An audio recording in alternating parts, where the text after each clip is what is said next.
So we ended, and then apparently, as I ended, the protesters were on 2nd Avenue here in New York. They then marched to 3rd Avenue, and I guess like 10 or 15 minutes after I stopped, that's when police started like brutalizing protesters. And these were peaceful protesters. The most violent thing they were doing was chanting, "F you, f your curfew." And they were, marching. And, we need to discuss. Yes, can the governor, can the mayor technically institute a curfew? Yes. But why should peaceful protesters have to have a curfew? Why should people be told you can't peacefully assemble? Because what I covered, I did not see one person being violent. Literally one person being violent. So let's show you Josh Fox, obviously documentary filmmaker, tweeted this out. Oh my God. Oh my God. That is that's like 10 minutes after I wrapped my live stream coverage. That guy, Jen, I don't know if you saw that clip, was literally trying to get out of traffic. Not one officer is hitting him with a baton. Multiple officers are smashing him with a baton. For what reason? I have no idea, other than the power complex we're talking about. Honestly, for all those officers, not that this matters, but for all those officers know, that could have been in like an Uber Eats biker who's delivering food. It could have been a hospital worker who's an essential worker that's riding home after a 12-hour shift of dealing with coronavirus patients. Yes, there's still a pandemic. We now have, 21,000 new cases in America, while all these people are out protesting right on top of each other. I'm not saying they shouldn't protest, but we should face it, there's going to be an increase of coronavirus. But all of this going on, and this is what New York Governor Andrew Cuomo, who MSNBC, CNN, The Washington Post, The New York Times, they have elevated him to Gold Star member of the resistance in recent weeks. They have elevated him to Gold Star member of Wokeback Mountain. They have elevated him to Gold Star member of the neoliberal Progressive Club. This is what Andrew Cuomo said when a reporter, I was kind of impressed that a reporter actually challenged him about the just evident, it's not brutality, it's terrorism that his police are doing. Let's take a look. And then here's my opinion based on those facts. And if we have a disagreement as opinion, fine. That's fine. Governor, at the same time, last night we all saw videos of New York City police officers who were bludgeoning peaceful protesters in New York City with batons as they were enforcing the curfew. And these weren't people who were resisting or putting up any fight. Is this what you wanted when you said the cops should do their job? Do you think anyone would say, a question itself can be a little offensive. A police officer doing their job, do you think there's any sensible police officer who believes their job is bludgeoning a peaceful person with a baton? See, it's that kind of incendiary rhetoric that it's not a fact. It's not a fact. It's not even an opinion. That is a hyper-partisan rhetorical attack. Police bludgeon peaceful protesters with batons for no reason. That's not a fact. They don't do that. Anyone who did do that would be obviously reprehensible, if not criminal. Jen, basically you have Governor Cuomo. This is just gaslighting 101.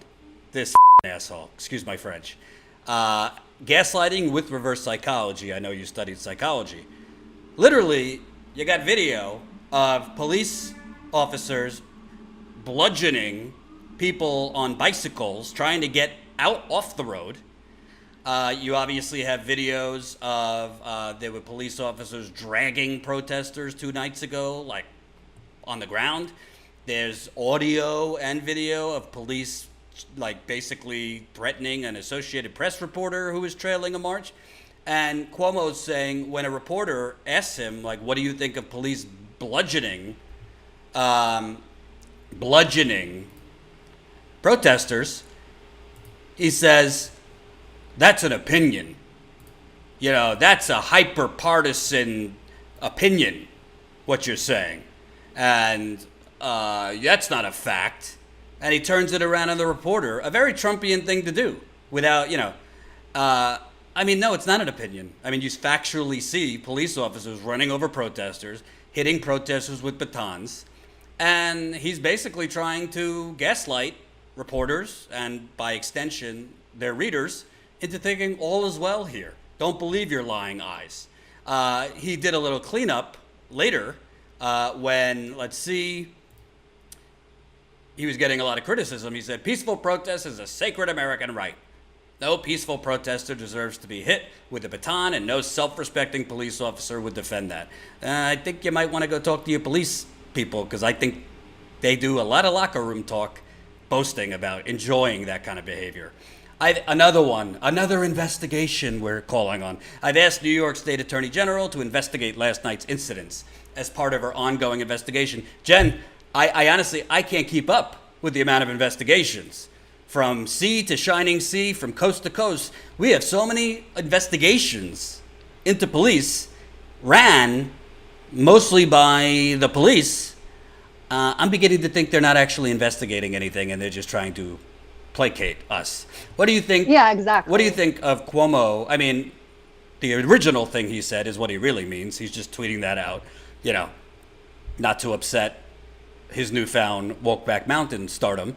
But he's basically defending the police. And real quick, David Sirota points out in his newsletter, which, by the way, all during this protest, I don't know if you guys noticed a little dust up in Bernie world. We'll get into that maybe another time. But Andrew Cuomo, as David Sirota shows us, Jen, I think you can see my screen now. Andrew Cuomo takes more money from police unions than any other politician in America. Let's see. In all, police unions and associations have delivered more than $7 million to current New York State elected officials, according to Money in Politics, National Institute of Money in Politics. That includes $600,000 to Cuomo during his gubernatorial campaign. Police unions have also delivered more than $274,000 to Cuomo's New York Democratic Party since 2010. Democratic Senate leader Andrea Stewart Cousins and Democratic Assembly Speaker Carl Hiesel have received $187,000 and $76,000 over their careers. Accounting for all campaign money from police, firefighters, and emergency medical technicians, Cuomo has received the largest share of that money of any public official in the country. 5 of the 10 biggest recipients of that cash in the entire nation are from New York. So you got Andrew Cuomo receiving the most money from police unions of any politician in America, and of the top 10 of highest earners from police unions, all from New York. I wonder why they won't say anything bad about the police. I wonder why it's usually investigations to nowhere. I wonder why the police feel that they have perfect immunity to run protesters over, to pepper spray peaceful protesters, to gas peaceful protesters, to shoot rubber bullets at peaceful protesters, to drag journalists. And by the way, this is who the media propped up as some kind of leader during the coronavirus while he was trying to cut Medicaid by $2.5 billion here in New York. I wonder if Chris Cuomo will ask his brother about these donations in their next love affair segment. Your thoughts? Yeah, the police have no real consequences. These investigations, as you say, are going to lead nowhere. Or if they do, there have been a couple instances where, like with the Australian journalists who were beat in DC, there are consequences here or there. But that's because of the protests. That's because of the visibility. But if Cuomo can get on Twitter and say, oh, there's an investigation into this, and all the liberals, all the white liberals are like, okay, that's good. He's looking into it. And then they go bury their head in the sand some more. Nothing's going to happen. And by the way, just Barack Obama said, yeah, my Department of Justice is going to look into Ferguson. We're going to look at a Standing Rock. We're going to look into this, which led to nothing. Yeah, that's the thing. That's the same thing with these liberals too. They say, can you imagine this happening under Obama? Can you imagine the police acting like this under Obama? And people rightly pointed out Ferguson, Standing Rock, all over the place. Yes, this kind of stuff did. We haven't seen it on this scale, but it's not just because of Trump. It's systemic. And there are no consequences for these police. Maybe they're put on desk duty. If they are let go, 2 towns over, they're picked up as police again. There's no consequences. And that's why people are calling for kind of a national registry of fired police and their offenses, saying these people cannot get hired again as a correctional officer, as a police officer, which is a great idea. And as for Cuomo walking it back, I mean, he needs to be monitoring what's happening. That video was very widely spread, very widely reported. People knew what was happening. Maybe he didn't see how viral it had gotten of what happened at that park, and that protesters were in fact beaten with batons. A journalist was beaten with a baton and his bike was stolen. For some strange reason, a ton of bikes were stolen yesterday. A ton of people were beaten with batons. So for Governor Cuomo to not have any idea that this was going on, I think he probably had some idea. Then he was called out on it. There was this huge video. He had to kind of walk it back with his little tweet. And in the end, nothing real happens.